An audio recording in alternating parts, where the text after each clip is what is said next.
गुरुदेव भक्तांसाठी आज आनंदाचा क्षण आहे. अखिल भारतीय गुरुदेव सेवा मंडळाचे सरचिटणीस जनार्दन पंत बोथे गुरुजी यांना केंद्र शासनाचा महत्वाचा पद्मश्री पुरस्कार जाहीर झालेला आहे. अतिशय ऐतिहासिक आणि महत्वाचा आजचा दिवस आहे आणि याच विषयावर बोलण्यासाठी आपल्या सोबत जनार्दन पंत बोथे गुरुजी आहेत. आपण त्यांच्याशी बोलणार आहोत. केंद्र सरकारचा अतिशय मानाचा पुरस्कार मिळाला आहे गुरुजी, काय प्रतिक्रिया आहे?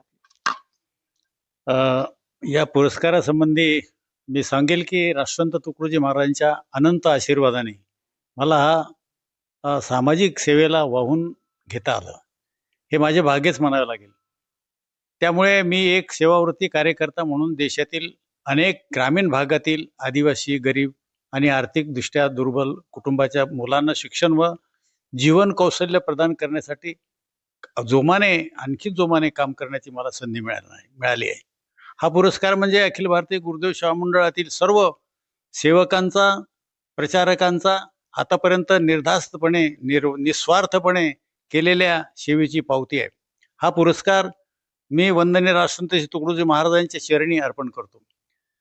स्वच्छता, समानता व चरित्र निर्माण यातून राष्ट्रीय एकात्मतेचे मूल्य समाजाच्या तळागाळापर्यंत पोहोचवण्याचे कार्य मी आता यापुढे फार आणखीन जोमाने करेल, मला असं वाटते. आणि हा पुरस्कार जो आहे तो राष्ट्रसंत तुकडोजी महाराजांच्या चरणी मी अर्पण करतोय. अर्थात ही भगवी टोपी जी आहे यांनी मोठी या गुरुदेव सेवा मंडळामध्ये जादू केली आहे आतापर्यंत, की भगवा जे हे घेतलाय आपण, भगवा जो धारण केलेलं चिन्ह डोक्यावर महाराजांनी राष्ट्रसंतांनी घेतलं, त्याचा अर्थ देश आणि धर्माची संस्कृती त्यामुळे जपून राहील असं म्हणून त्याने.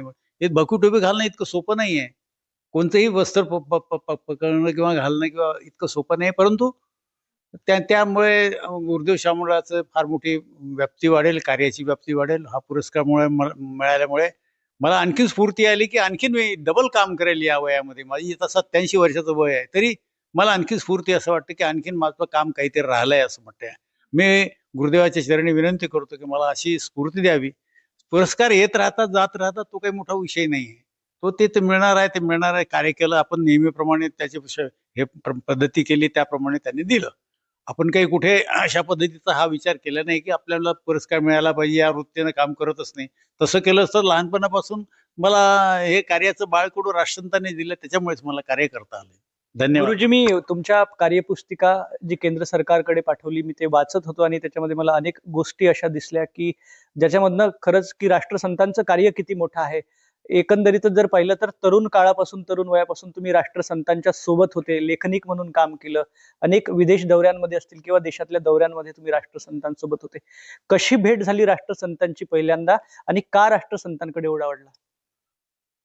खरं तर 1952 मध्ये राष्ट्रसंत तुकडोजी महाराज आमच्या गावाला, माझ्या गावाला आले आणि आमच्या घरी मुक्काम होता त्यांचा. आणि गोगरी गाव आहे, जे वाशिम जिल्ह्यामध्ये आहे, आजही आहे. आणि तिथे जेव्हा महाराज मुक्काम आले तेव्हा आमच्या वडिलांना आमच्या घरी असल्यामुळे की हा मुलगा कोणाचा आहे, म्हणजे त्यांनी विचारलं की हा यांचाच आहे बापूराव, वडिलांचं नाव घेतलं. त्यामुळे त्याने सांगितलं, सहज म्हटलं की आता देऊन हा मुलगा द्या म्हणे आम्हाला. अशा पद्धतीचं म्हटल्यानंतर मग आमच्या वडिलांनी कुठला विचार केला नाही. आणि तेही वैष्णवाग्रणी म्हणजे ते वारकरी संप्रदायाचे फार मोठे प्रवक्ते होते. त्याच्यामुळे त्यांनी पटकन म्हटलं की ठीक आहे महाराज, आपल्या चरणी.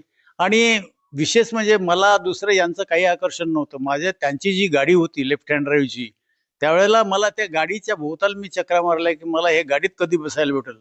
महाराज म्हणून काय किती ओळखलं मला सांगता नाही येणार, परंतु त्या गाडीचं आकर्षण असल्यामुळे मला आकर्षण झालं आणि दुसऱ्या दिवशी मी महाराजांच्या इकडे झालो.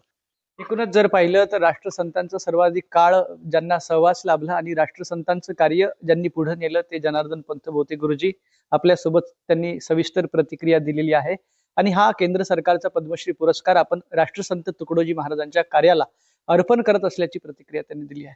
कॅमेरा पर्सन विशाल सह शुभम बायस्कर, NDTV मराठी, गुरुकुंज मोझरी, अमरावती.